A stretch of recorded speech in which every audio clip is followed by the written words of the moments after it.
на корупцијата се министрите, директорите, градоначалниците и докторите, а нивни верни следбеници, но не помалку коруптивни се професорите, докторите, цариниците и полицајците. И тука имаме милион комбинации, како бивш министер, сегашен градоначалник, сегашен министер, бивш градоначалник, министер, доктор комада повеќе, полицаец, министер, градоначалник, доктор, министер, професор, цареник, министер и полицајците кои се во сите комбинации мали, големи, етнички, неетнички, со дипломи, без дипломи, со обраќајна, интервентна, специјална и на крај да не ги заборавиме инспекторите, посебно овие градежниве, тие ви се навлезени во корупција ко шербет у баклава. Тоа се тие ликови кои се светата аура на корупцијата во Македонија. Но не дека не постојат странични професии и институции кои прават големи пари врз база на корупција, која е меко позиционирана и вака од сите страни или вака од страна, да кажеме лаички гледано, не личи на корупција, а и законски е покриена. Пример број 1. Како може во Македонија од сите автошколи, во сите комисии за полагање, во сите градови да се положи возачкиот испит дури по 4 пати повеќе и не постои ни еден возач, барем во изминативе 10 години, барем да го расипе просекот и да положи од прва, втора, трета. Дури и тие со најдебелите врски го добиле одговорот. Во рете знае да вози, но ќе положи од 4 пат. Зошто? Затоа што се држи класичен коруптивен монопол во кој немаш избор, сведен си на единствена опција да положиш од 4.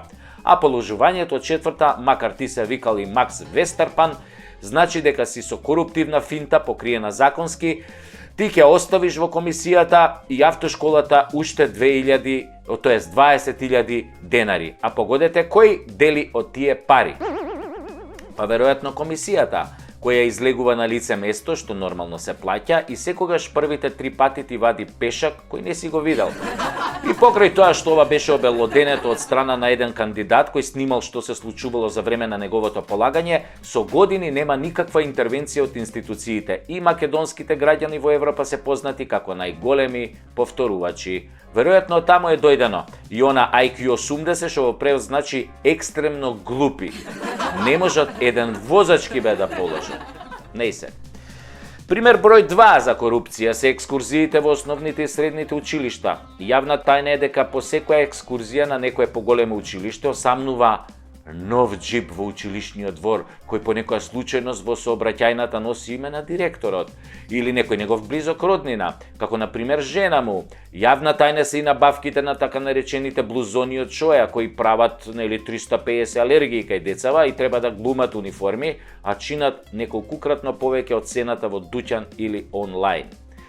Или јавна тајна е дека половина дворови во училиштата се балони игралишта или кафеани издадени под сомнителни околности.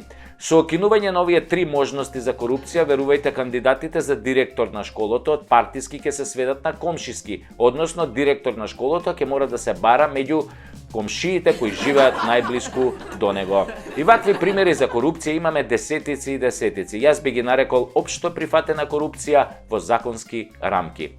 Никој не се буни, сите си плаќаат, си викаат јас ли сум тој што ќе таласа, нека таласа некој друг. И денар по денар, и илјадарка по илјадарка, 20 до 30 илјади. Малку се, ама многу се кога ви требаат.